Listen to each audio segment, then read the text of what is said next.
Good morning! Hey, before we get too much further, I want to thank you for getting me above 1,200 subs, because I just passed the 1,200 number, I think yesterday. Okay, so back to anime. The problem is that I have a proclivity to be a little more big and dramatic in my animation than I necessarily need to be. And indeed, my partner looked at this, and I thought the motion was really good. And she's like, wait, no. It's supposed to be deadpan. Deadpan? What's that mean? I mean, I know what deadpan means. Actually, I'm being a little bit facetious. When she told me what she was looking for, I understood completely. The idea is that the point here is that these guys are talking, and they're literally continuing to talk while he removes his robe. So that's what we mean by deadpan. It's like the movement of removing the robe to put it on her is actually almost secondary to the conversation that's taking place. So with that, I'm like, okay, no big deal. We'll redo the keys. So that's what I did here. So let me take all this off so that one can see the new version of the motion. And I actually, okay, Krita, don't do that to me. I actually went ahead and put in the second shot where here he's holding the garment, and then he'll turn to put it over here. So what got redone was essentially this part right here. So when you watch it play, my bad, folks. I need to start closing some things because I'm actually looking at the wrong. Okay. Every time I open something, this is something I forgot. Spank me and call me a silly goose. I forgot this little detail. When you use OpenTunes, or frankly, I think Blender as well. Yeah, sort of with Blender. With Blender, you can have multiple scenes in the same project file. But basically, when you open a project file, or in OpenTunes, when you open a scene, any other scene is closed. Just gone. In Krita, not so. In Krita, you can have 15 different pictures open if you want. So that means every time I was opening this scene, the previous ones weren't closing. I wasn't really paying attention to that. So anyway, that brings us back to here. So I was flipping you guys through the wrong one. Okay, so here's the deal. The new version of the motion is a little more laid back. The basic difference is right here. When he pulls it off, instead of flipping it over his head, he just lets it go. So I redid these keys yesterday. If you watch them play,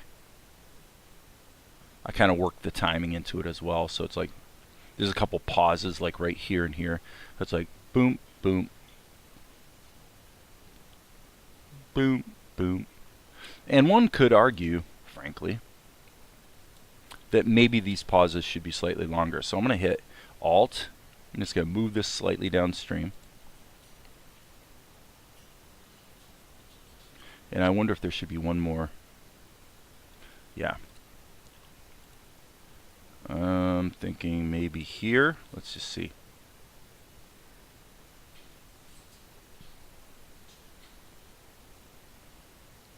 Okay.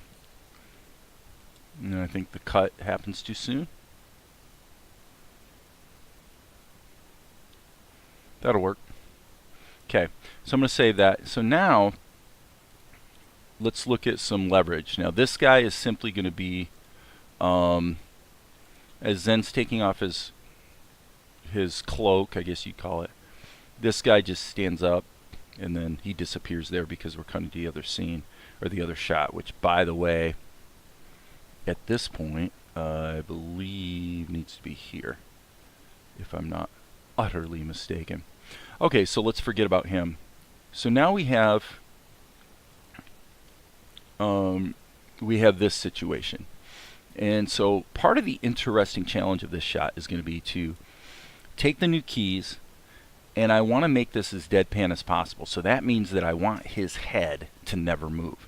basically from the waist down and from the waist down and his head, nothing moves, only his hands. So that's what we mean by deadpan. He's literally talking, and she's talking to him while they're doing this other action. Okay? So that means that let's hide the keys, and we've already split this up, so we've got his legs effectively isolated. So now the question is, well, what about his head? So let's go ahead and split his head off so that I would actually put it in the same level, or layer I should say, as the XV. I'd put it in the same layer as the legs, except for the fact that really the head needs to be on top and the legs need to be underneath. So all of the interesting action is going to be happening here. So these layers are improperly named. This is called Zen head, and this is called, I'm going to actually call this new animation. We'll name it functionally. Okay, so Control-Shift-A. Okay, so what did that do for us? Well, effectively that gave us just this part here is really the only thing that gets animated. And since it's over top of the legs, we can, and actually that highlights another problem, I think. Yes. Okay, so here, this is actually wrong. So we want to start, we want to get started on the right foot, if you will. So the way I'm going to do this is I'm going to go ahead and grab this. This needs to be in the animated layer. So I'm going to cut, I'm just going to cut and paste that, which Krita then put that into a layer for me. Okay. So now I'm going to hit Control E, and then now those are baked down, and this is all one layer. This is what's going to be animated. Now, with that in mind, obviously we have a little bit of a problem here. So let's just fix it. Let's take our big brush, hit the B key, sample that, and actually we want to sample that. Okay, so now we are painting into the wrong layer. Gotta be careful about that. Gotta be careful. Okay, so what I'm going to do is I'm going to go ahead and turn off that selection, by the way. And what we want to do is just get Zen's legs in here. And then remember, everything's going to be animated over top of it. So this is our backdrop. And now let's grab sort of a charcoal color, back to our pencil. Let's get Zen's legs properly drawn in there. And at some point, okay, that's cool. Let's fix that. At some point, I guess you could figure his whole waist is going to show. So I think what I'll do is go ahead and, sort of pretend we know where his waistline or his belt line is going to be. And we'll draw it to there. Boom, boom, boom. Now let's turn this back off. And kind of, if he takes off his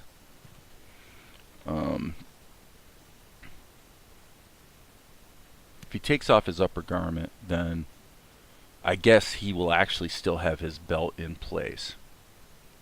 So if you really wanted to be technical about this, what would make the most sense, believe it or not, would be to take this. I know I'm really splitting hairs here.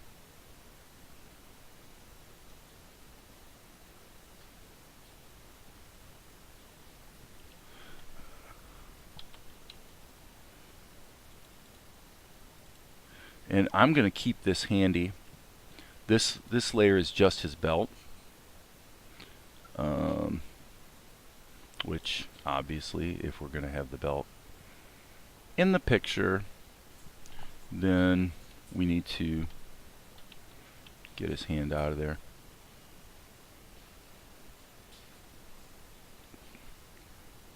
So this is sort of one of those safety backup things where you're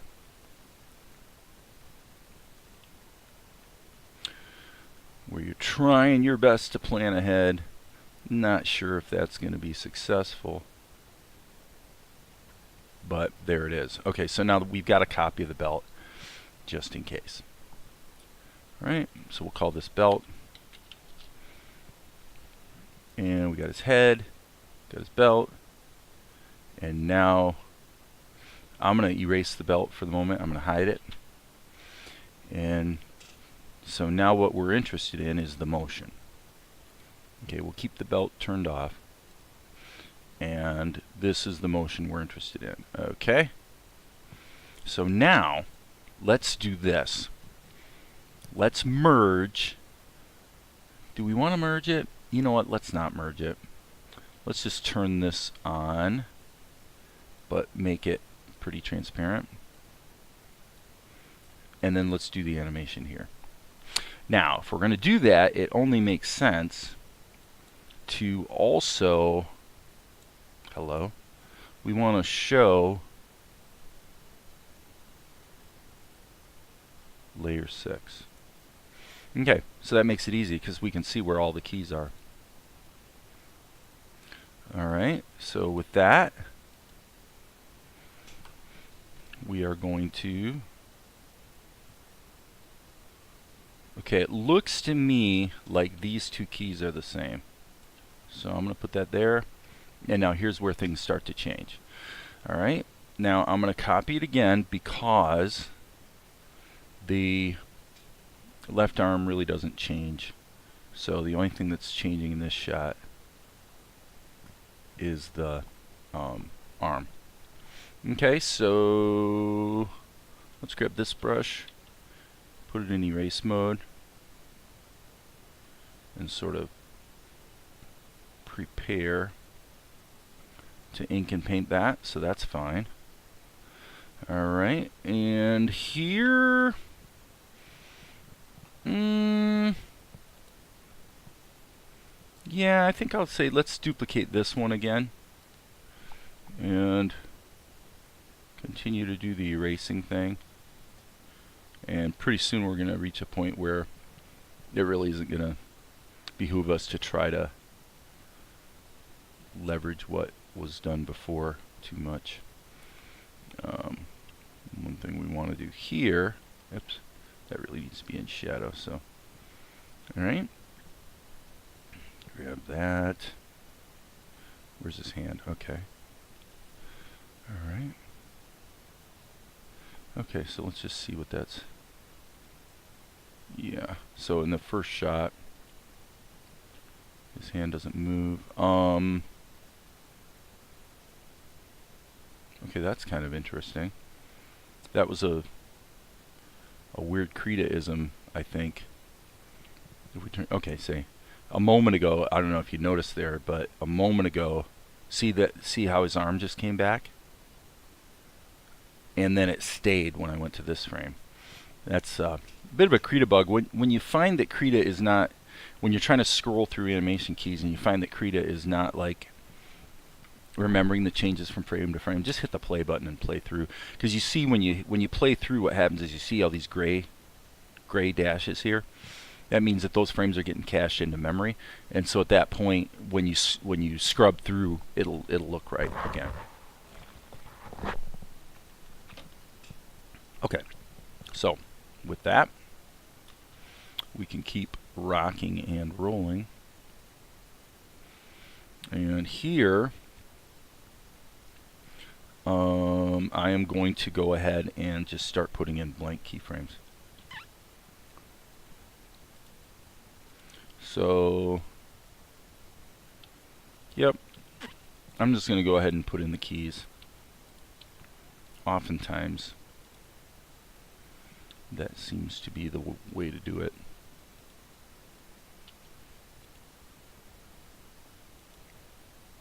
Okay.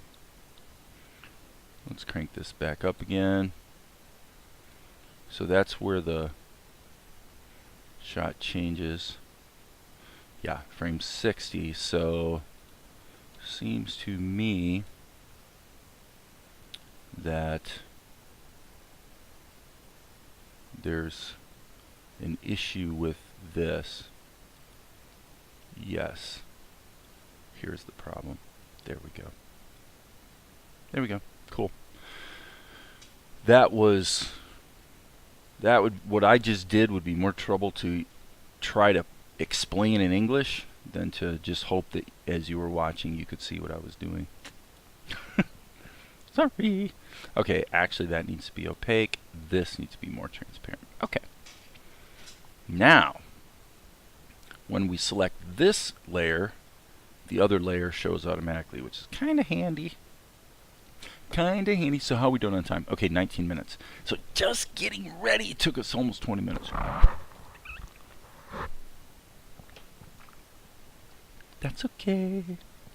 That's okay. Okay, so I'm going to stick to my normal procedure. And I'm going to use my ink brush. I'm not using any smoothing though. Okay. So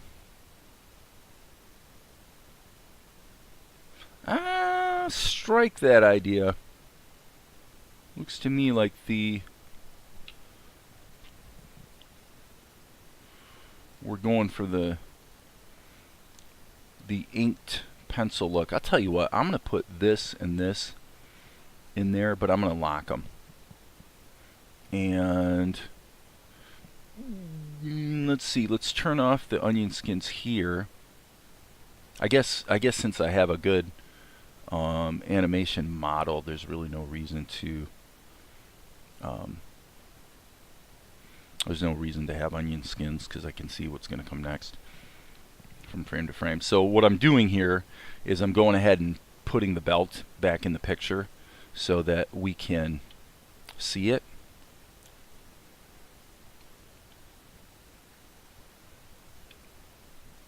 Mm-hmm. Mm-hmm. Okay. Didn't quite like that line. Okay, so if you're watching, which obviously you are, it might be a little confusing what I'm doing here because there are a lot of squiggly lines sort of fighting for attention. So, and actually, let's delete that. Okay, so got a little bit of confusion. So his hand is here pulling this side out, and there it's already out, so we don't need to see it here. Okay? So B key. And now what I'm doing is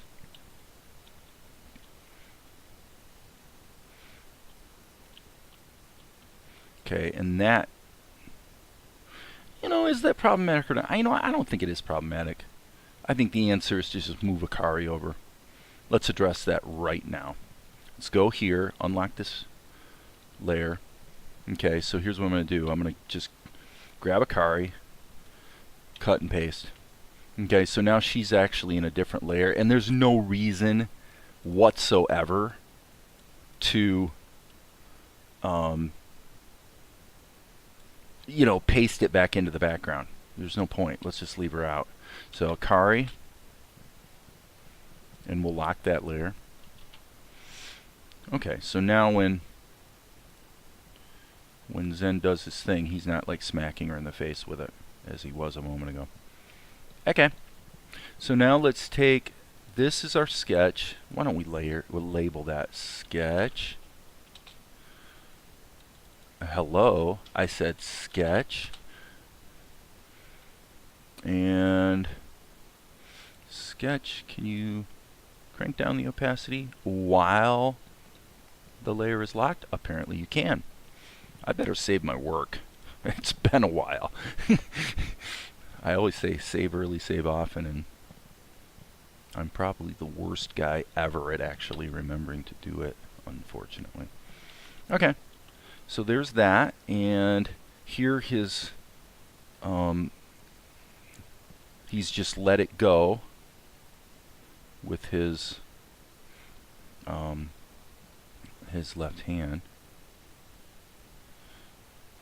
So this, no, that doesn't make sense. Hold on, yeah. Let's make this more like that. Yeah, because he's just letting it fall behind him. Okay, so there's that.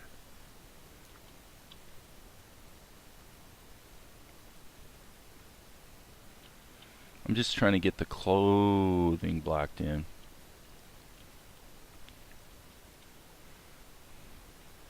Get the clothing blocked in. Now remember, the belt is locked on top, so that means we can just draw through here.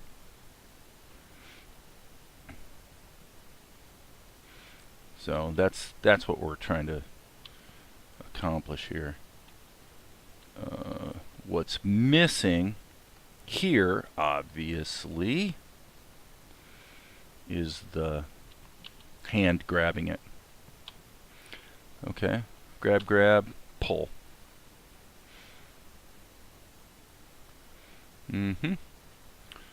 Pull harder.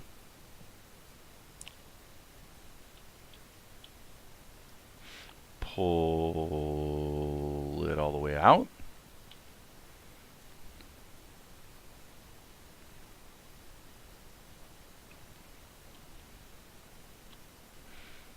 And this shot is kind of ridiculous in that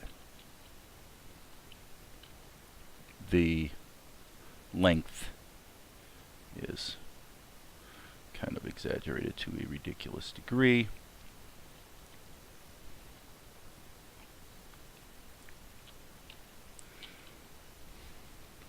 Alright, so then he reaches over to grab this with his left hand, picks it up. At this point, this would then be kind of like that. And I'm going to go ahead and erase the belt. It's literally doing us no good to have it in there. It's only a distraction at this point. Okay, once he gets to there, why don't we add another key that's going to be a duplicate, so Control Insert, so that the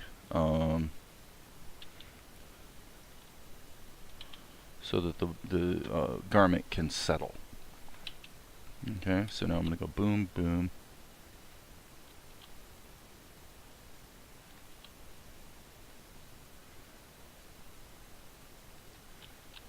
Okay.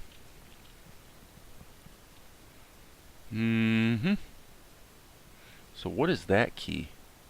That's jumping to the close-up. Why don't we... I'm going to say maybe we should pick it up, but I don't know. I think we're probably okay. Pick it up meaning have his hands go from down here to up here, so that when it cuts to the close-up, because if we crank up the opacity, you see that his hands are actually in a fairly high position. So I don't think we need to address that now. So now what we got to do is start going through and finishing up. Okay, so here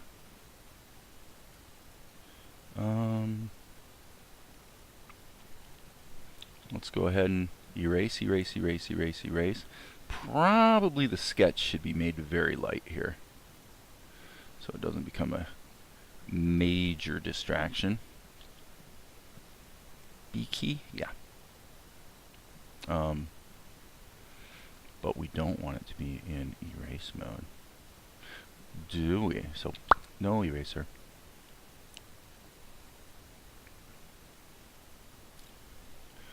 Alright, having to sort of crank my hand around in an unnatural way, so I'm just going to hit the M key and flip the canvas. Yeah. Flipping the canvas often reveals strange things that you did not realize were going on. Okay. Not the greatest anatomical study in the history of anatomical studies.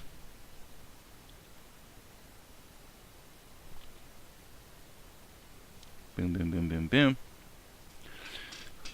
But hey, that's going to be on the screen for 2 frames, so I don't know if we necessarily want to belabor it. Okay, so what I'm going to do is I'm going to use the classic outline technique here to just block in what I know I'm going to need, and I can tighten up around it later.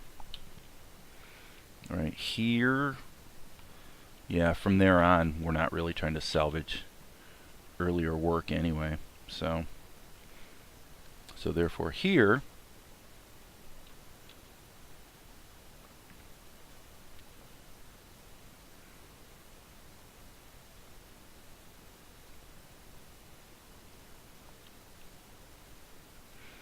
how did his arm just stretch?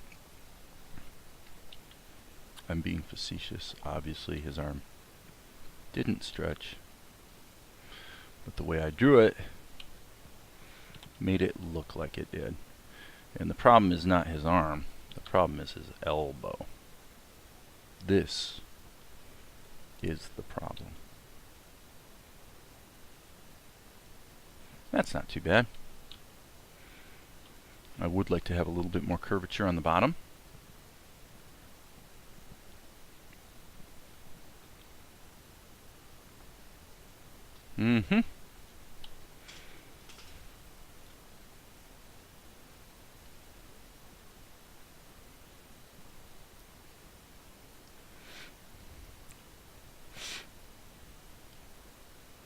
Yeah, most of that's going to be filled in, that's for sure. Okay, so now the question is, what is this hand doing? And the answer is not much.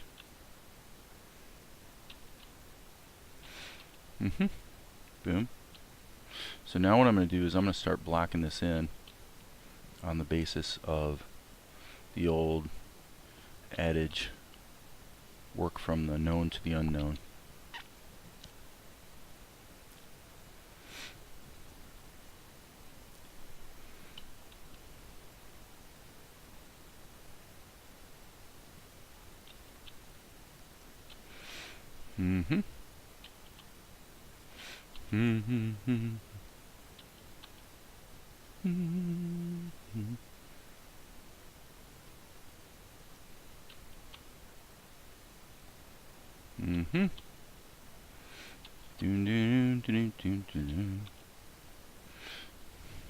Okay, seems like his arm is growing a bit more than nature would actually allow.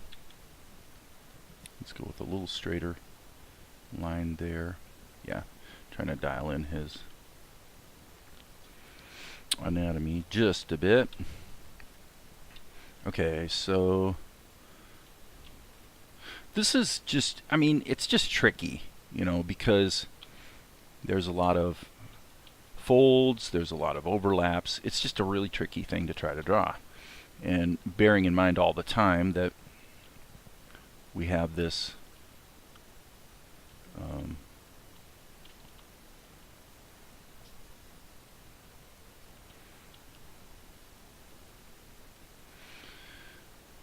we have the belt to work around.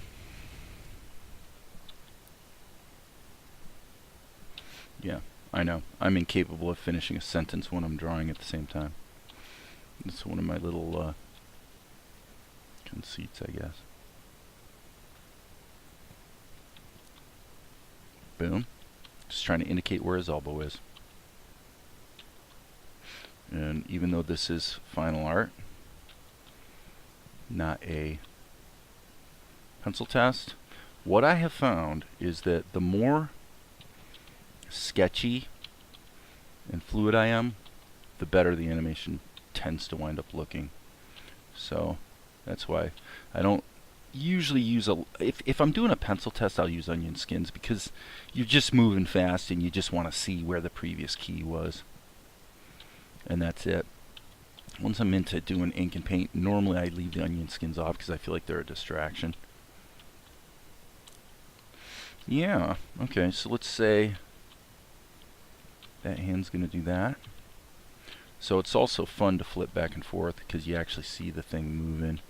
It sort of comes to life before your eyes, in a sense. And it's cool. It's cool looking. Okay, super foreshortened right there. Just fine. Never hurts. Yep, and now let's get this hand out here. And put in a little indication of his thumb, little indication of his shoulder. Bicep's going to be right about there. But of course, let's see, at this point, boom, that's being pulled out. So what we really want to do is kind of have it go like this. I think, yes. Okay. Which would mean that you've actually got something like this going on. Okay. Yeah. So he just yanks it out, right? This is, I tell you, this is tricky. Doing multiple folds of cloth, and especially Mr. Dyslexia here, when it's both in front and behind, because it's wrapped around behind his neck, obviously, and there's really no explanation being given for how this towel was effectively covering his back, you know, previously. So it's, in a way, it's probably a bit silly, and the only way you'd really know is to act it out and figure out what would actually have to happen. I think in this case, it isn't essential to know exactly what would happen. It's just because, especially because the action takes place very, very quickly, right? Okay, so I'm going to go ahead and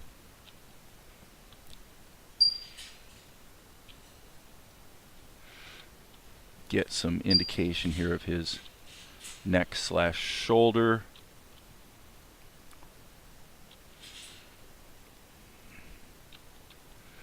And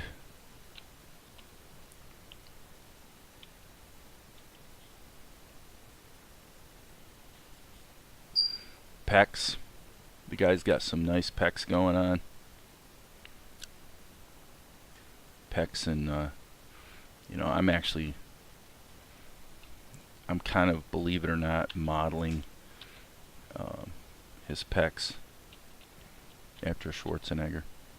Now, which begs an obvious question. How the heck would you know, really, like from memory, Schwarzenegger's pecs? Well, the reason is because when I was in high school and I started pumping iron, I read the book, Pumping Iron. And that was an inspiration to me. And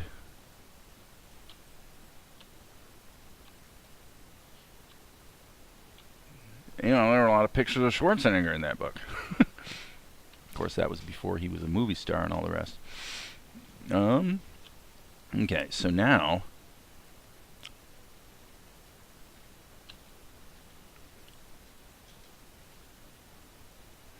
just gonna get that indicated in there, and again here we're gonna say, let's go ahead and put in his thumb.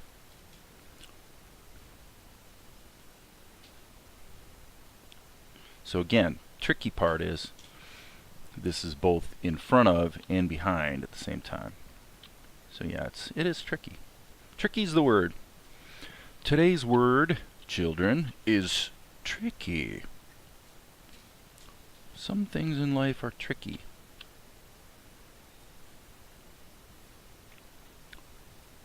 Some things in life are simple and straightforward. This particular scene is tricky. So it's fun to just get it blocked in. Yeah, that looks good. If you have trouble with drawing, one thing I definitely recommend is straight lines. Don't use curves too much.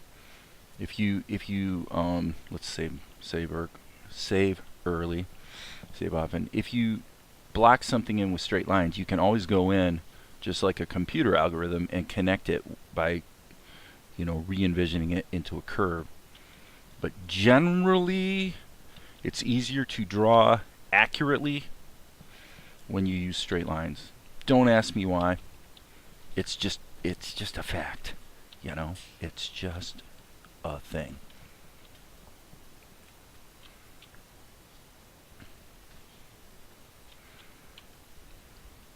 It really is. Okay, so here, ew, that didn't work.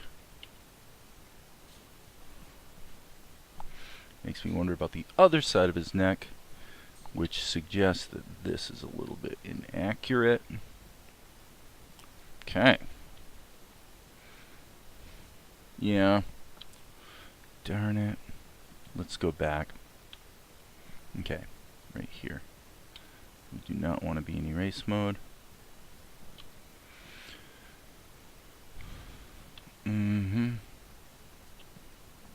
Darn! Oh, it's bugging me.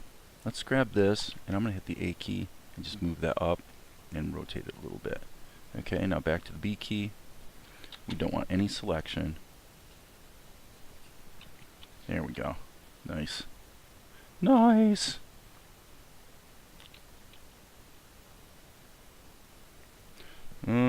Not quite, folks. Not quite. Alright, boom, boom.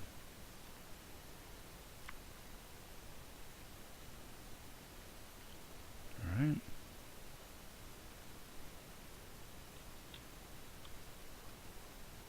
Okay, here.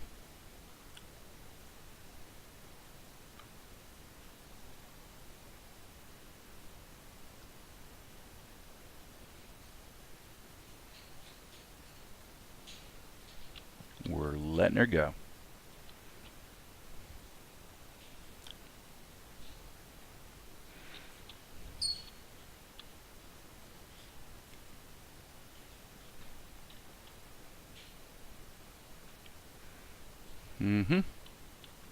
Not horrible.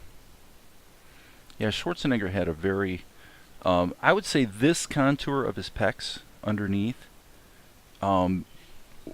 came out very, very, in a very aesthetic fashion, let's say. I mean, come on, the guy was Mr. Olympia 7 times, right?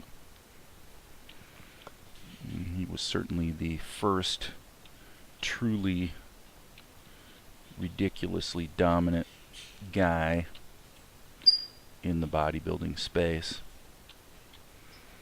You can argue about Sergio and whether Sergio was actually better. Some think so, some think not. Let's see. Okay, so he's pulling this. Let's say this has to be behind him. So I'm going to actually let a bit of cloth go behind him at that point. Okay. Not bad, not bad, not bad. Let's go ahead and run it and see what we're getting here. Save. Yeah, I mean that looks pretty darn good, I must say. Yeah. So, back to work. Back to work, people.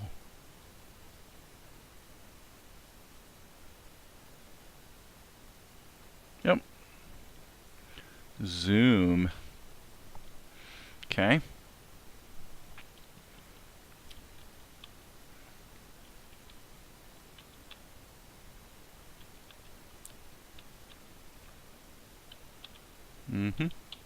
See what I mean about straight lines? It just is easier to roadmap this stuff, and I personally find it easier to visualize as well. I mean, this guy's got some badass forearms. He's a extremely capable guy when it comes to his conditioning. Okay. Admittedly, I probably am drawing him too big here. I mean, he looks like Conan. But you know what? It's kind of fun. Let's go with it. Let's go with it. You know? Is my partner going to come back and say, Dave, come on. Come on. Zen's not that big. Yeah, she might. She definitely might. And I'll say, baby, I love you. I'll do it. I'll do it your way. Because I don't care. As long as it's good. I just want it to be good. I think that's a good characteristic to cultivate. It's actually the reason why on this project. I mean, I've written and directed 8 movies. 2 of which, well, maybe 3 of which were actually pretty darn good. 1 of which made $1 million. So I am certainly capable of writing a story. In the world of filmmaking, which is specifically the world I was attached to, was the world of sort of family-friendly filmmaking with sort of Christian themes kind of thing.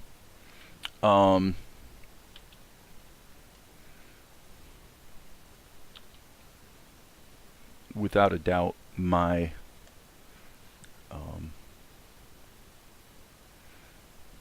if I had a reputation or have a reputation, it's for being a guy who does it all.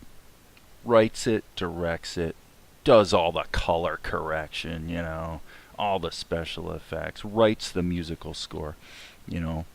So in the arena of credible filmmakers who obviously are much more accomplished than me that you might have heard of, the closest parallel would probably be Robert Rodriguez.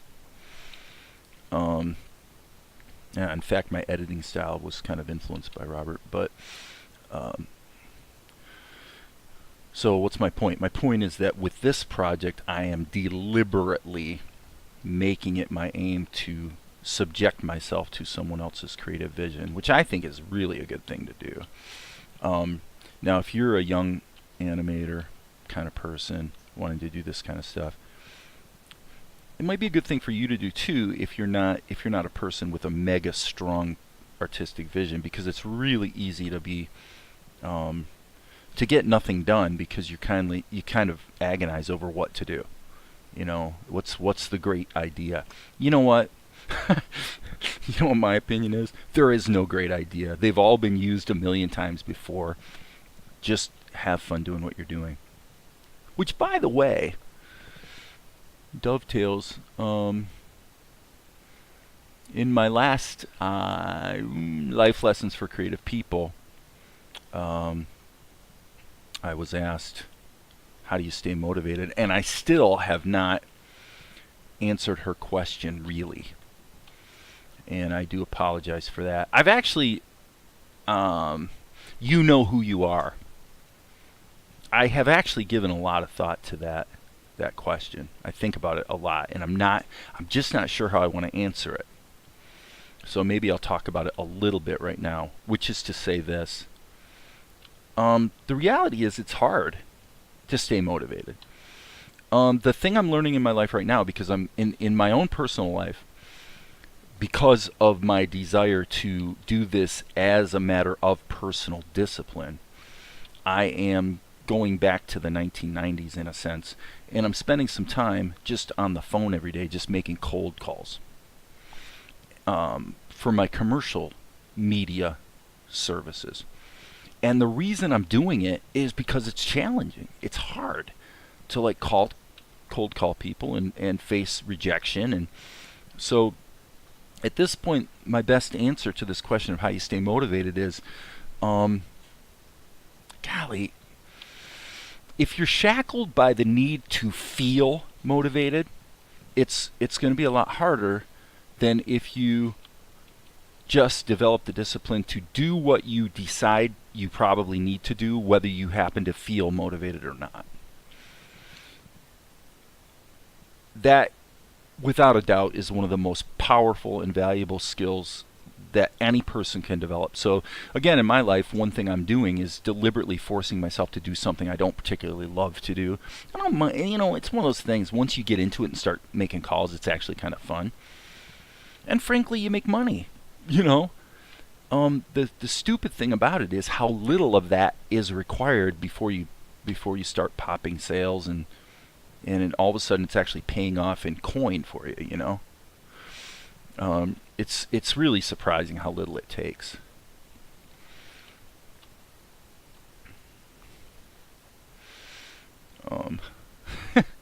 The funny thing, I'll tell you the gospel truth, folks. So only the people that are real fans of mine and watch this entire video are ever going to hear this, since we're almost an hour into this video anyway. Most people aren't going to last that long.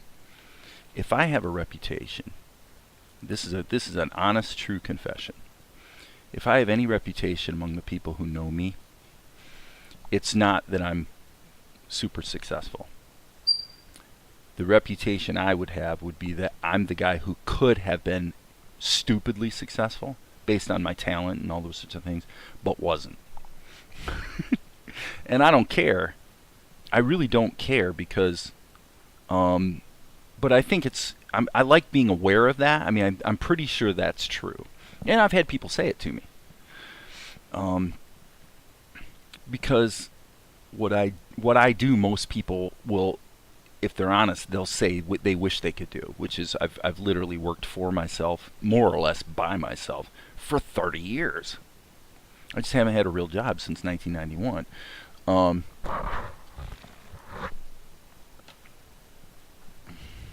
So everything I've ever done has required me to really think about or deal with having to get motivated. So this comes back to this question that I was asked: how do you stay motivated?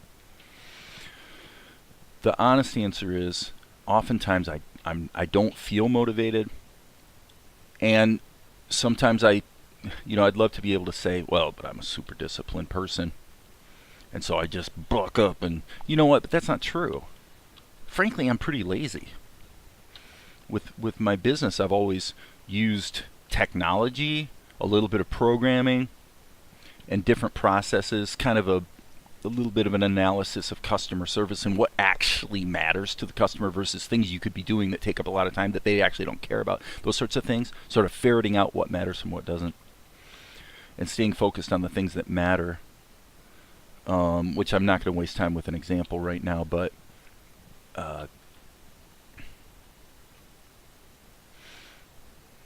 because the whole point for me was how do you provide good service and do good work, but as efficiently as possible, so it doesn't take up as much time, so I can have more free time. Why not? Who doesn't want to have free time? And I will tell you this: I've had many conversations over the years with people about this sort of stuff. Usually it's people that are sort of trying to figure out what they're doing in their life or whatever, and I'll tell them these sorts of things, and I'll say, what I might say, hey, you're kind of wasting a lot of time here on stuff that actually doesn't matter very much. And basically they won't believe you. Generally, they will not believe you. They'll give you all the reasons why. Well, that works for you, but won't work for me. And all you can do is say, oh, okay, just try it your way, and good luck with that, and hopefully it goes well, and blah blah blah.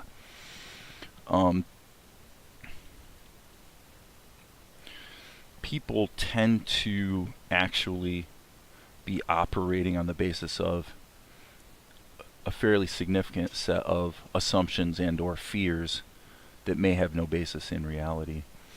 And it's really hard to get people to snap out of that. Frankly, it's hard to snap out of it yourself. So I don't say this as somebody who's some kind of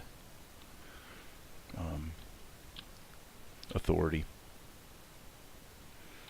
You know, my honest experience is, and the person who asked the question, I believe, is in the Philippines. Rose Stone, I think she's in the Philippines. Okay, this makes it even harder to answer her question because you know what? I don't know what life is like for her. I just don't know. I don't know. You know, as much as people want to bitch about the polarization of America, and you know, whether you're on the left or the right, whatever your political angle may be, whatever you think of the media, whatever you think of Donald Trump, the reality is, and I really believe this, that for the most part in the United States of America, we can do what we want. And you know what? That may be true everywhere to a greater degree than we realize here in America. I mean, our media is certainly censored in a sense. And the story that we tell ourselves about America being the land of the free and the land of opportunity and blah, blah, blah, you know, maybe it is largely just a story, but I don't know. The truth is, I don't know. Guys like Schwarzenegger seem to feel that that is the case. You know, and a lot of people who emigrate to the United States will maintain that this is the place people want to come to. And when you live here, grew up here, you absolutely take it for granted. And I don't think that we can be impugned for that. We can't help it. I mean, whatever you're used to is what you're used to, you know? So for Rose being in the Philippines, is it like 10 times harder for her to stay motivated than it is for me? At this point in life, my general sense is that it's probably not. And here's why. Your barriers and your opportunities are always contextual. Okay, so for one person, making $10 million a year is a really meaningful motivation and compelling goal, importantly, one that in their mind they believe they actually could achieve. For some people, that's completely unbelievable. But for them, $40,000 a year is meaningful. I remember when I started my business after about a year, I think I was at a place where my basic income situation was in the neighborhood of $30,000 a year. And at that time, I was so proud of that. I mean, to me, I had, because I had done it by just getting on the phone and selling, you know. So for me, that was a really meaningful milestone. $30,000 a year.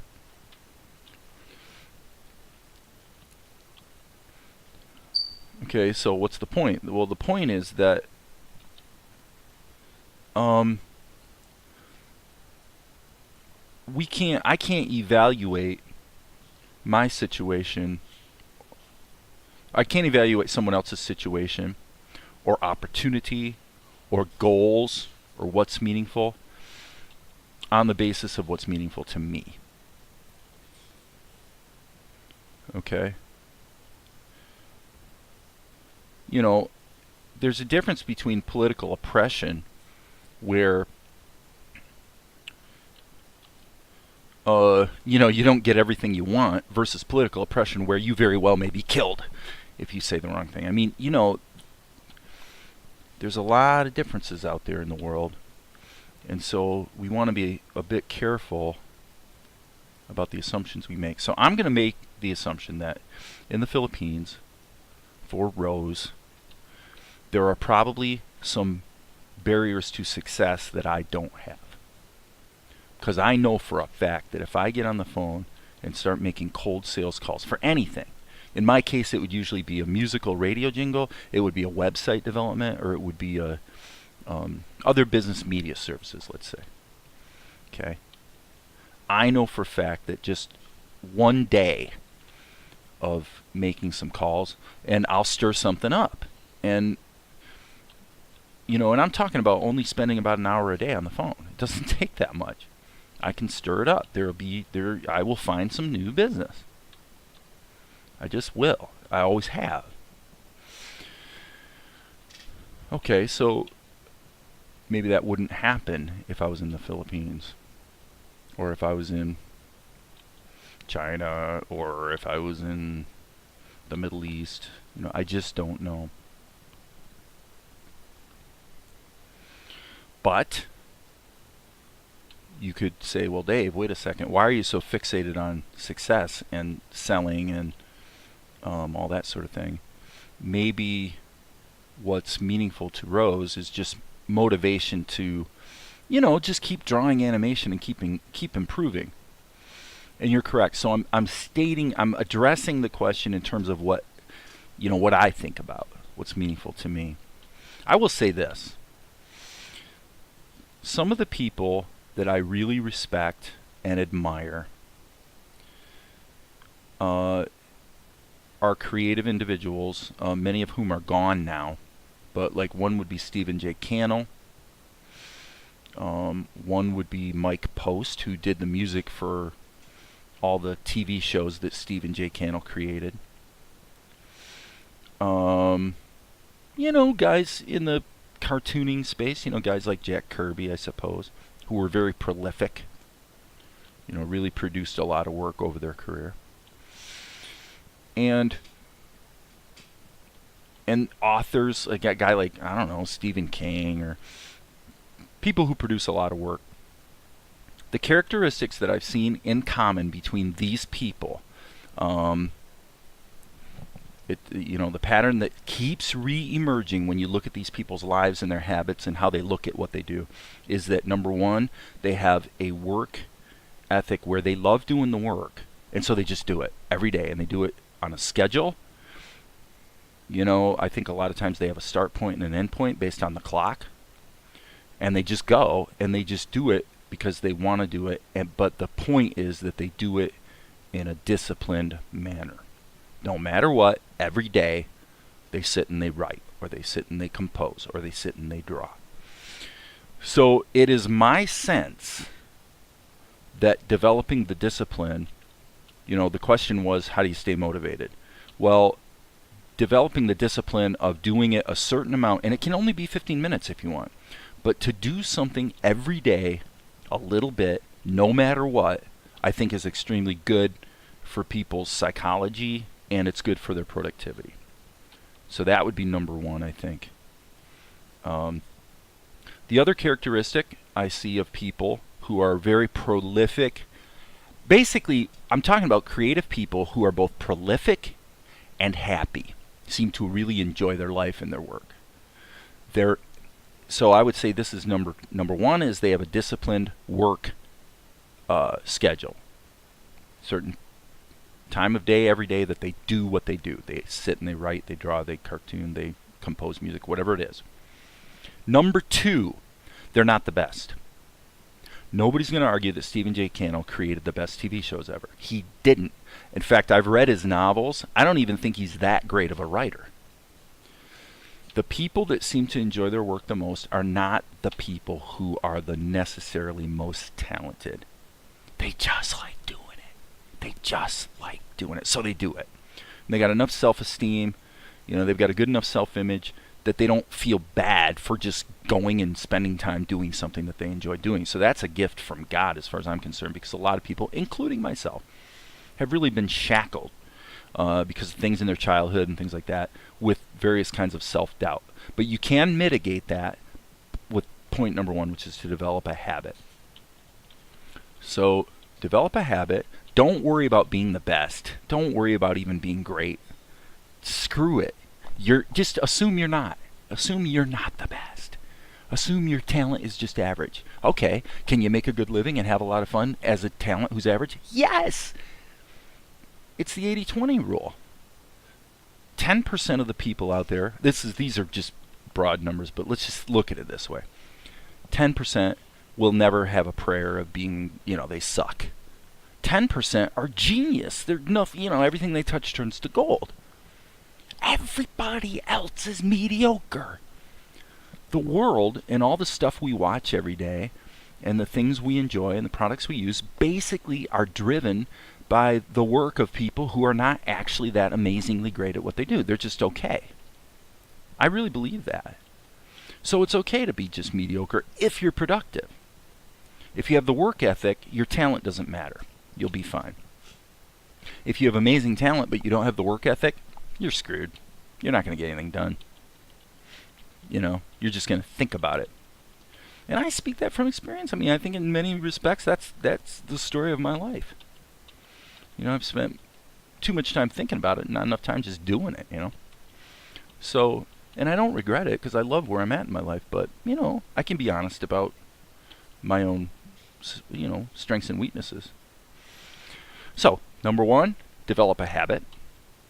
Number 2, don't worry about being great.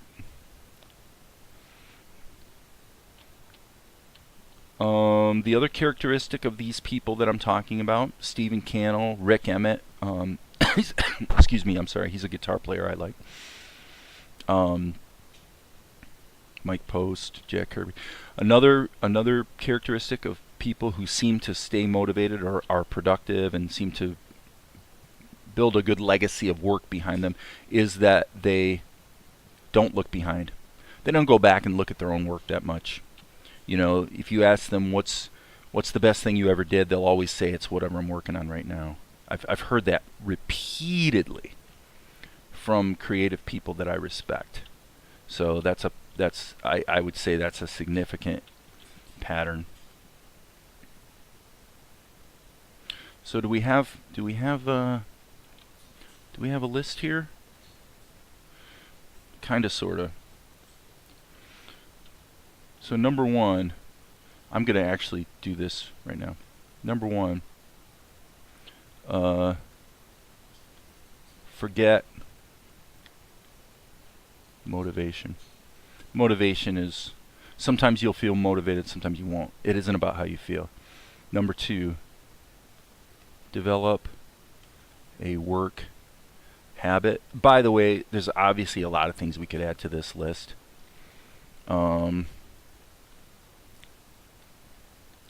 Forget, what's the word here? I don't want to say forget quality. You want to always look at your work and say, okay, how can I improve? Definitely.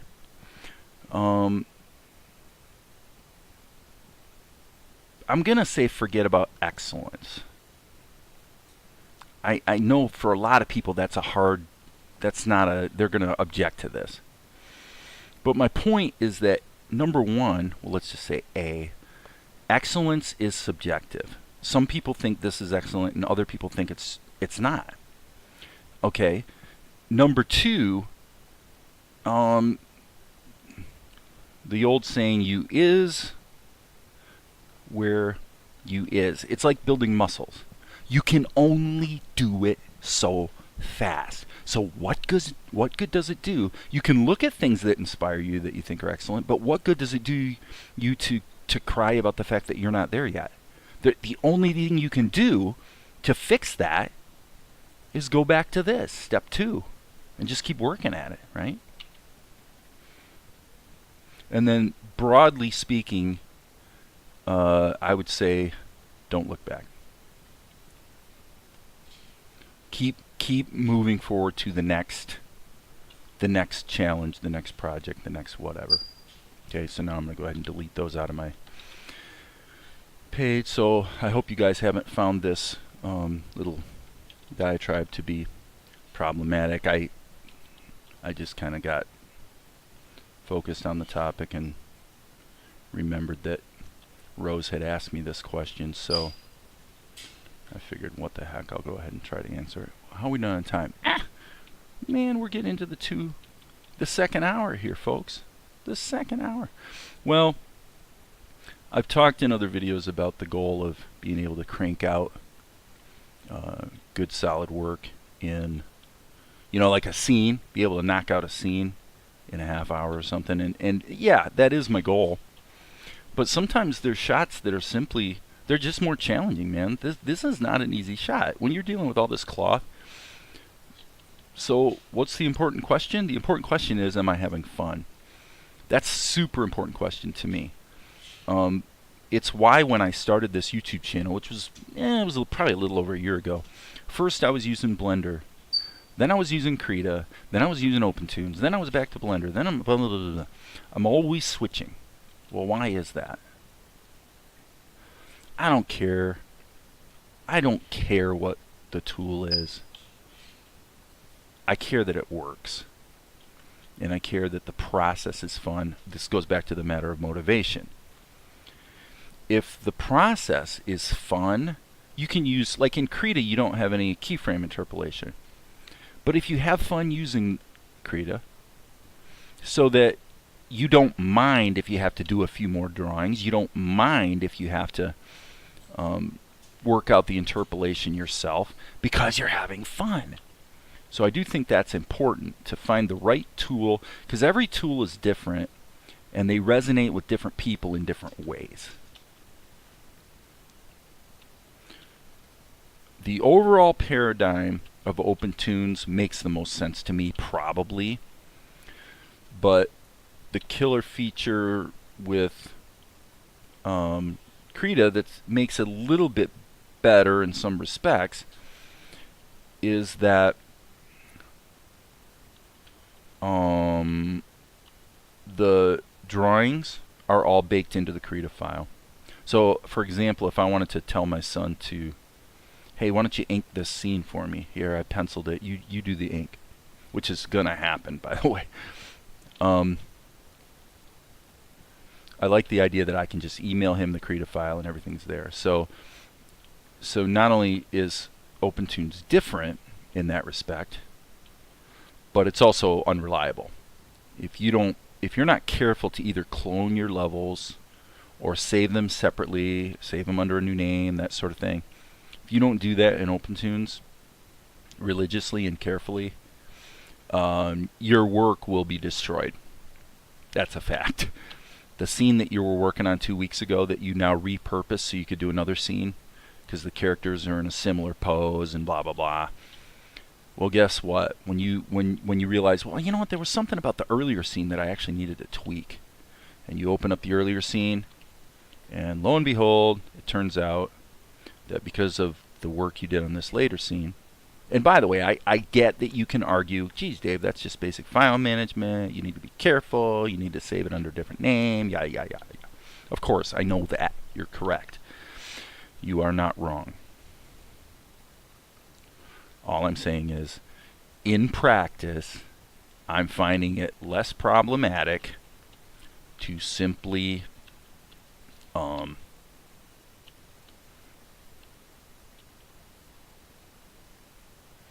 have the art content baked into the project file.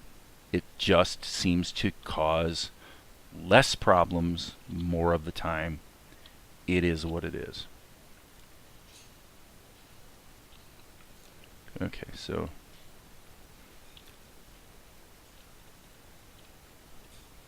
this is a little too long.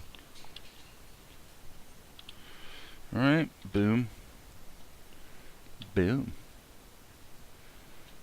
So I must say that I am feeling pretty good about this. So that wants to settle. Let that settle. I'm going to hit the N key. And I guess we're actually at 100%. Sometimes it's useful to just hit that N key, which I've got mapped to zoom 100%, because it just gives you an accurate picture of what the audience is really going to see if they were to watch this on TV. Because otherwise you do run the risk of putting in an absurd level of detail that's unnecessary. It literally oftentimes looks better if you make it simpler and cleaner. So like here, I may just use the brush and paint in the flesh tone of his skin and stuff, and not even try to use the flood fill, you know.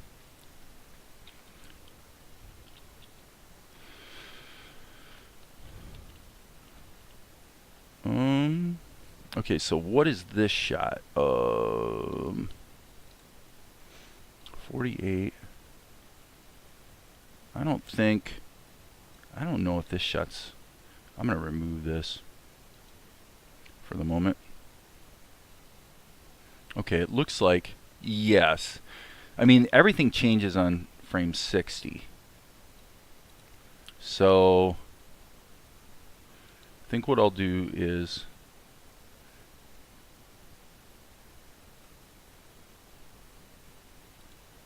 I think right here what I'll do is I'll just hit insert.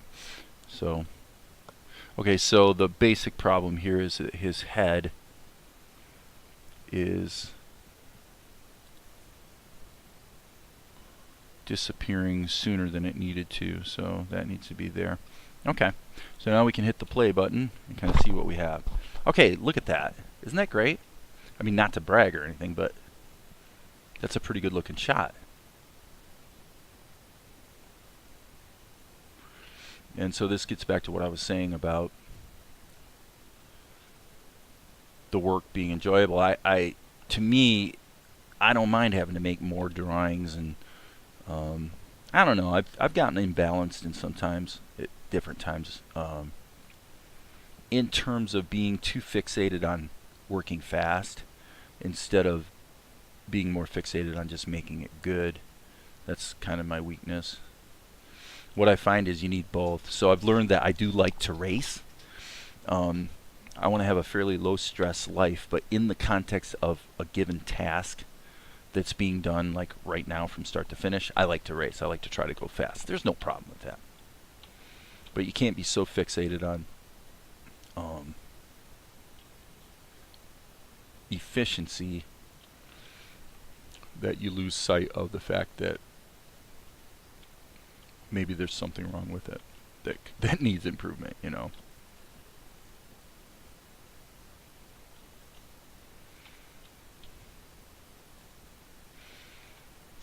Okay.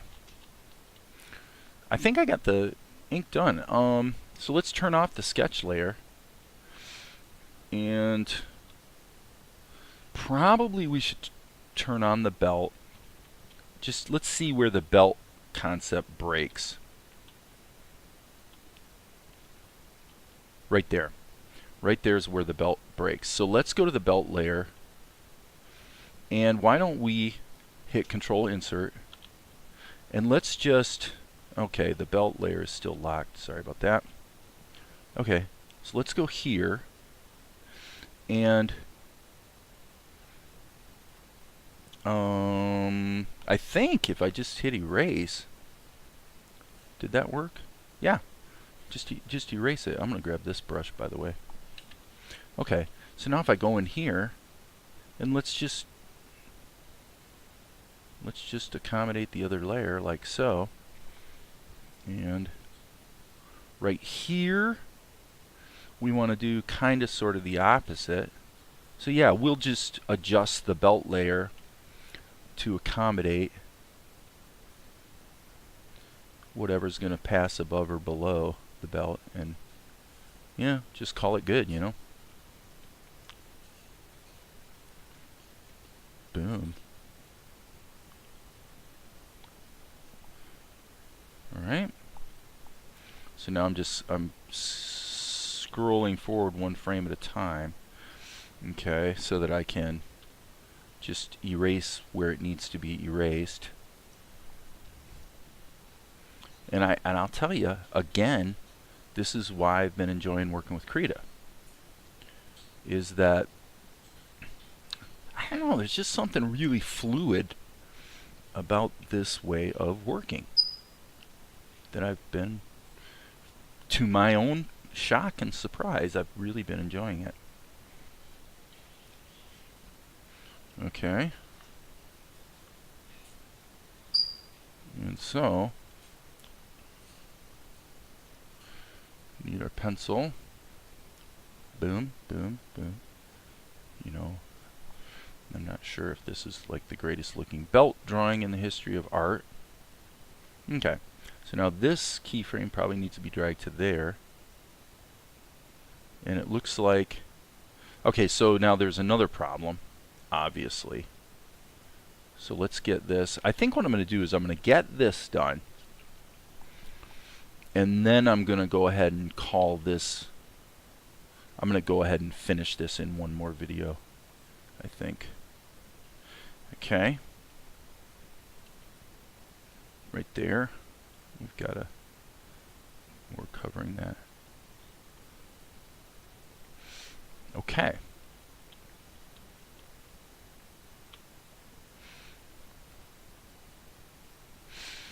All right. Actually, let's do this. Since I said I like to race, let's race. I'm going to see if I can rock and roll and make this happen faster, just for the fun of it. Okay. So what I want to do is, first of all, let's make a slight adjustment here in the belt layer. Got to make an erase. Sorry. I know, my English is not very good. I've got to make an erase. Did I literally just say that? Unbelievable. Okay, and now here, let's paint it back in.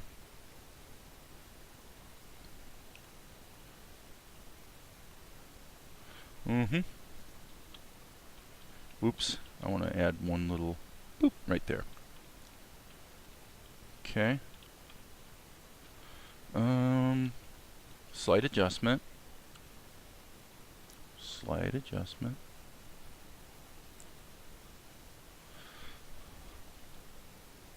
Right there.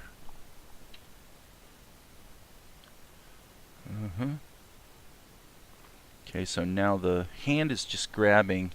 So let's just see.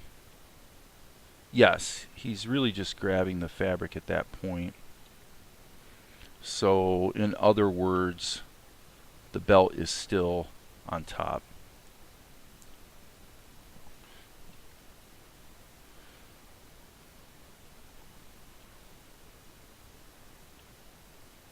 I think there we go. And so now we're going to try this. What we're going to do is we're going to go to our new animation layer and let's do flesh tone. So now we're going to really crank through here and start painting this. What I'm going to do is I'm going to go in behind mode and I'm going to use this brush, again, behind mode, and just see if we can block this in. Block it in and crank it out. Am I right, people? Am I right?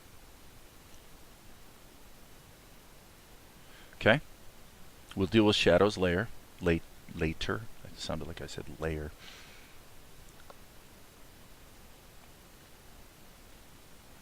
Okay. Just for fun, we'll try a fill. Since we're in behind mode, it's not possible to inadvertently cover up our lines, so that's pretty cool. So here, I'm going to try the same thing. Not bad. Not bad at all. Okay.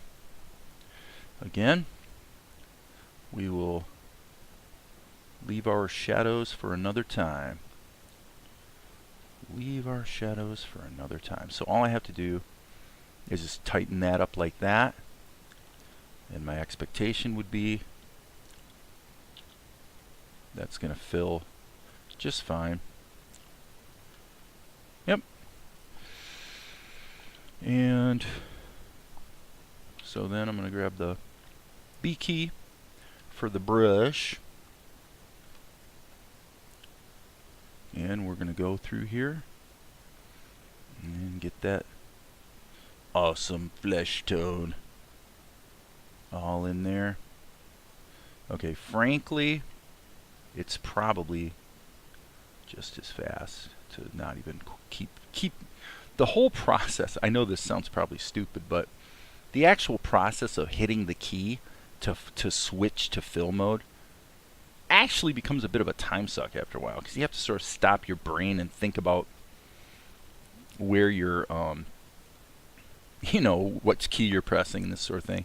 It's actually almost faster, I think, to just, let's just paint it in. You know, let's just paint it in.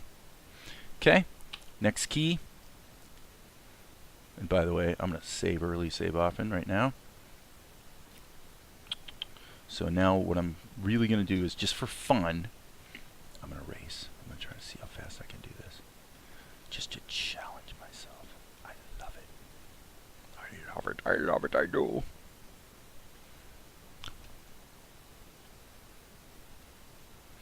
Well, my son started his first job today. He's 16 years old, just got his first job. And off he went. And I know he's going to do great, because he's a great guy. If you didn't catch the video I posted the other day, look back about, I'm going to say, somewhere between 3 and 5 videos. I don't know how long ago it was, but just a little while ago I posted Kyle's first animation, which he actually did for a school project. And the thing I find interesting about it is that there's a very different aesthetic, a very different sense of humor that kids, with all their memes and everything, you know, what kids are entertained by today is different than what my generation was. And I do find it kind of fun and interesting it's just amazing to me that he can do his very first animation ever, and in some ways I look at it and go, geez, you know, this is better than what I'm doing. The animation isn't better, although it's, you know, it's appropriate to the style that he was doing, but it wouldn't be accurate to say it's better. It would be accurate to say it's more modern. With him not even trying, he naturally creates something that has a very modern today feel. You know, it feels like some sort of meme you'd see on Instagram or whatever. And I'm like, no matter how hard I try, I can't do that. I don't think. I mean, maybe, I guess I haven't really tried, but I just find it interesting that just being who he is at the age he is and the culture he's in, he does things naturally that, to me, it benefits my work. By the way, being in behind mode, the good thing about behind mode is, again, see, now I'm getting into a different layer, so that's different. But as far as stuff, it's impossible to go outside the lines, which is great.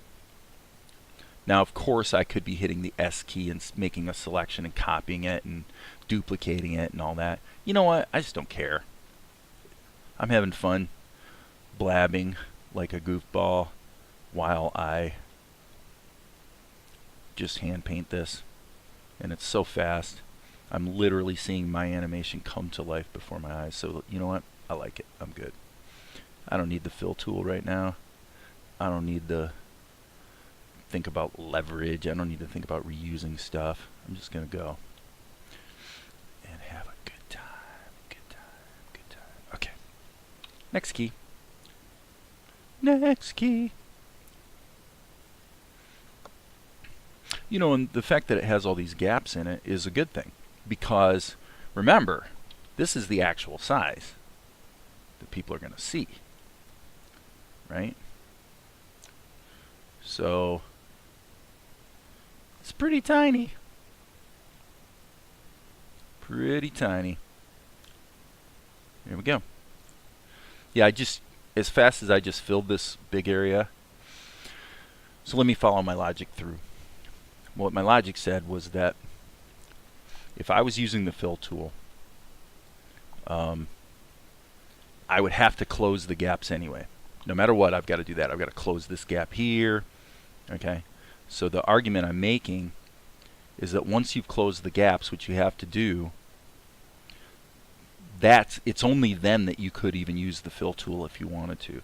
So my argument is that once I reach this point where my gaps are filled in, so let's say now, okay, so now it's the difference between press the F key, fill it, see that it didn't quite work perfectly, and then fix the problems, or just do what I just did and just fill it yourself. Fill it with a brush. Well, this is why I use the brush selections that I use. I only have 4 brushes. Like 90% of everything I do is with those 4 brushes. And by the way, that's something talking about other accomplished creative people that you respect or admire. Um, almost every really, really good, like let's say Photoshop matte painter type of artist that I've ever heard almost invariably uses a very small selection of brushes. You just don't need all kinds of fancy schmancy brushes to do the basic work. It's, I guess you would say it's more the artist than the tool, for sure. Now, if I was painting backgrounds right now, they'd be different. Because for backgrounds, I tend to like, most of the backgrounds I've done actually, well, okay, I was going to say most, but basically I've done them, a lot of them in OpenTunes. And so I'm using the My Paint brushes.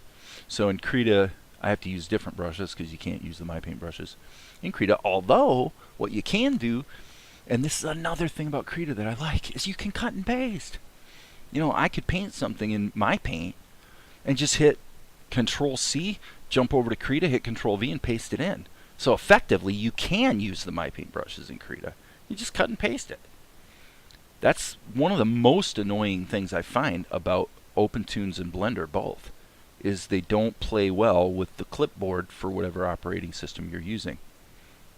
It would be, because if you can just cut and paste, you've effectively, you know, in the scenario I just described, you have effectively added all the capabilities of My Paint or GIMP or whatever you're using, Photoshop. You've added its capabilities to Krita because you can just paste from one to the other. You know, Inkscape, same thing. You can cut and paste from Inkscape. It works very well. You know, yada, yada, yada. Okay, so now let's go ahead and run this. I'm going to hit the N key so we get the actual size. And by gum, I better save my work. Look at that. Isn't that look good? Isn't that cool? Boom. Boom. All right. So now we've got the garment to deal with. All right, so what I'm going to do is I'm just going to hit the sampler. Did I get the right color? I think I did. And if I'm not mistaken, we're going to have a we're going to have a shadow layer, obviously. And by the way, this is another thing about Krita that you should know, is that if you take your layers and you put them in a group, they effectively become a compositing group, which means if I wanted to add a shadow layer over top of this animation, okay, let me say this and then I'll say something else. If I wanted to add a shadow layer over top of this animation, I could make it so the danger would be that the shadow layer would darken stuff here, but it's also going to make this even darker because the shadow's baked in. No, it's not. Because if you put this layer in a group and then add the shadow layer in that group, the compositing of that shadow layer will be limited to that group. Now, the other thing I was going to say is look at this. This is something that you can't do in OpenTunes. All right, well, yeah, you can't. You can kind of do the opposite. But basically what I was going to say is look at this. I'm just coloring willy-nilly. It's literally impossible for me to go out because I'm in behind mode. If it was already painted, I can't accidentally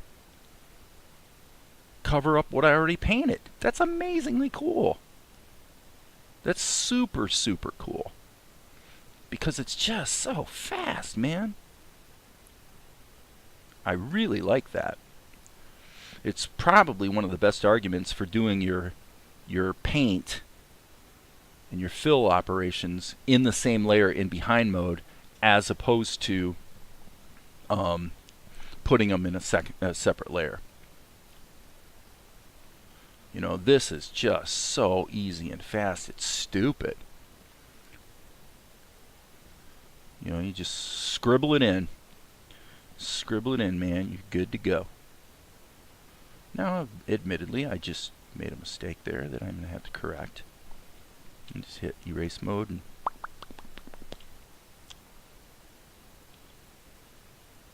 okay, and then what I did was I accidentally erased my outline. So, no big deal. Sample that, back to this brush, and on to the next key. Okay, so question. Yes, look what just happened. It switched me out of behind mode back into normal mode, and that's why it started erasing my stuff. Don't be erasing my stuff, man. Dude, what are you doing erasing my stuff?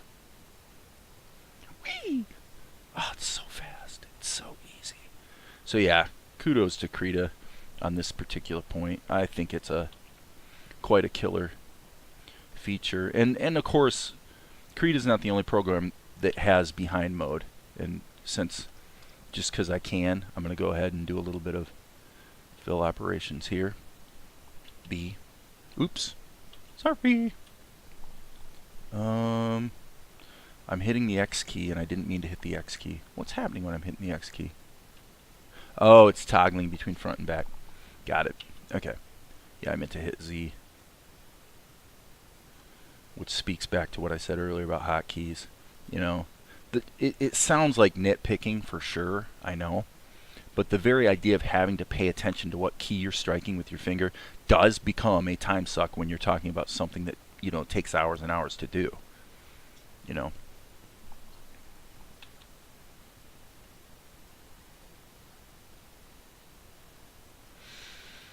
Just saying. Just saying.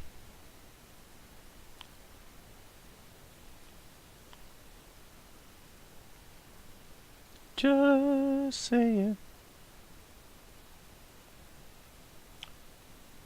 Okay. Got to be slightly careful here because the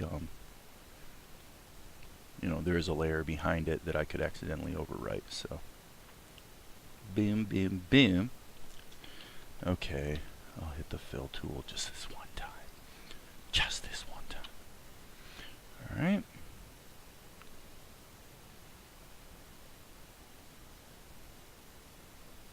So, Rose, if you're out there, let's recap.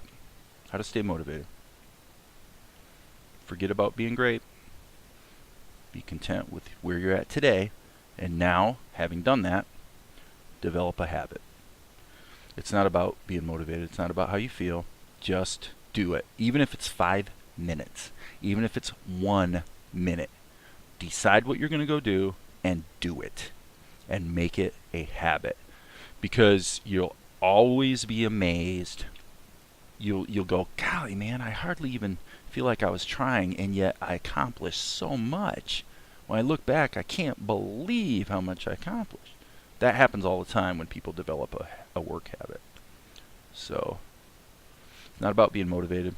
It's about what did you do today. Also, by the way, this is a personal, one of those life lessons for creative people kind of thing. This is really important, actually.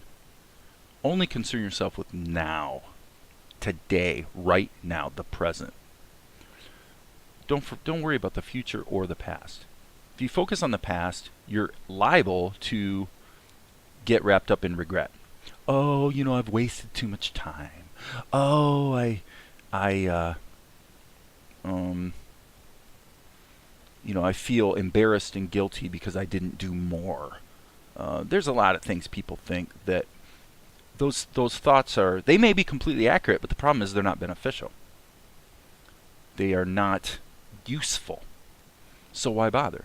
So if you fixate on the past, you're liable to be concerned with either regret or misplaced pride, where you're looking back at your own work and sort of taking pride in it, but not facing the fact that, well, it might be pretty cool in a way, but maybe it's actually not that great, because if it was that great, maybe you'd be being paid to do it, right? You know, it's easy to lie to yourself about how good you really are. You know, and I say that as somebody who's continually recognizing the fact that there's a lot you can criticize here in my work. A lot. Definitely. Okay, so don't fixate on the past so that you get bound up in regret. Don't fixate on the future, which will cause you to be bound up in worry. both the future and the past, for all practical purposes. You can argue metaphysically about whether they actually exist. Okay, we can have that argument. But the point is, what's the utility of it? It doesn't matter whether they actually exist or not, the future and the past. What matters is, are they helpful? And the fact is, for the most part, they're not. What is helpful? Right now. This instant. What am I doing? What I'm doing right now is I'm doing an animation. I am drawing and painting. That's what matters. And at the end of the day, it's the only thing that ever matters. What did you do? Now, if you say, well, you're so fixated on that, well, you know, you're making me feel bad. Why am I making you feel bad? Oh, I'm making you feel bad because you're fixated on the past, and now you're regretting the fact that yesterday, when you had the opportunity to do this or that, you didn't do it. You decided to eat chips and watch TV, which, by the way, and I want to be really clear about this, there is nothing wrong with taking a day and watching chips, or eating chips and watching TV. There's nothing wrong with that. I'm not criticizing that, and I'm never going to suggest that people should be like going 24/7. I think that's BS. That's wrong. And it's not healthy. It's fine to eat chips. But just remember that you eat chips and watch TV because you chose to, and you have the freedom to choose that. You can do whatever you want, and nobody can criticize you for it.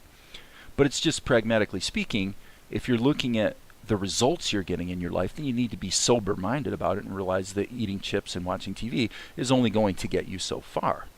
If you're okay with that, then fine. It's not a problem. I'm not going to criticize you for it. In fact, I admire it in a way. If a person can feel good about themselves, that's a wonderful thing. It doesn't matter what they do.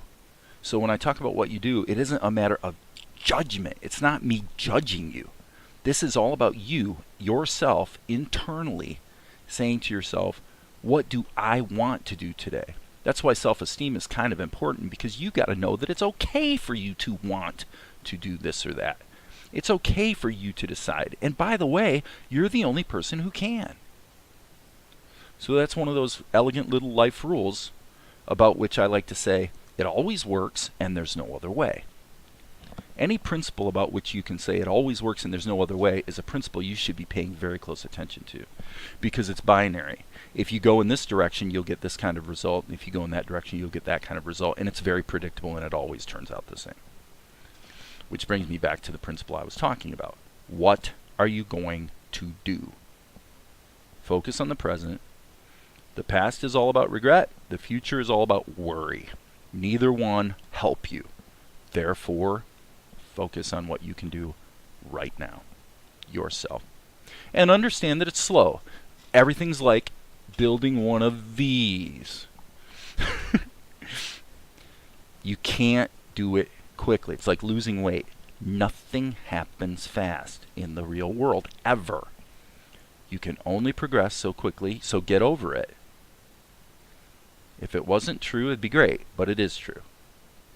Okay, guys, I'm going to stop here because, yeah, we're pushing the 2-hour mark, and I still need to go through and do shadows, but I'm having a great time with this shot, so I intend to definitely, I'm looking forward to finishing it up. Let's put Ninja 1 in here so we can just kind of see what's going to actually happen here.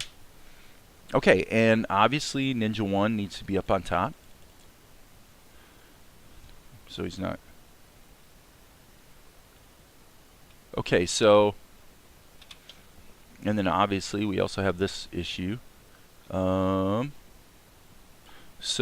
let's cover up, let's just fix this right now.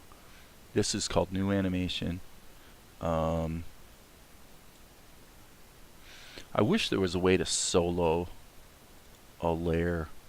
Okay, so this is Akari. Okay, yeah, so this is where we need to be. Okay. Let's unlock her, and there she is.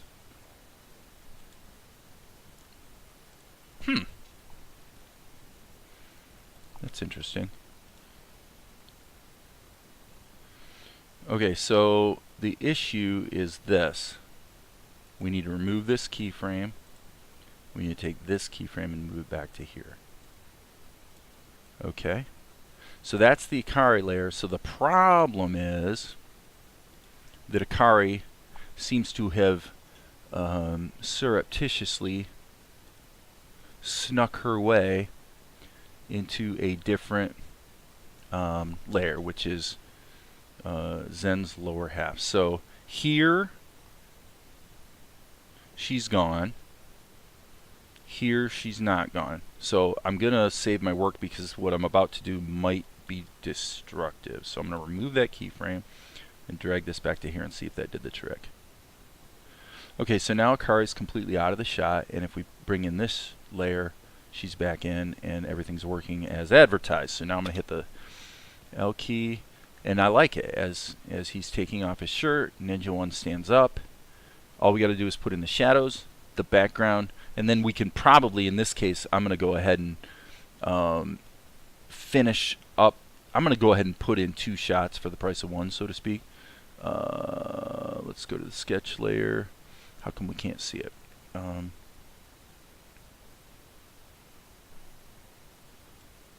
Sketch. I guess we can, but it's just covered up. Yeah. That's why. Duh. Opacity, folks. That opacity will get you every time. Okay, yeah.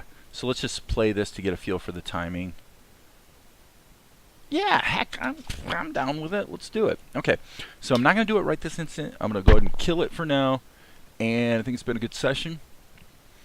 And as I often like to say, my mantra is, if I can find my mouse, is there will be more later.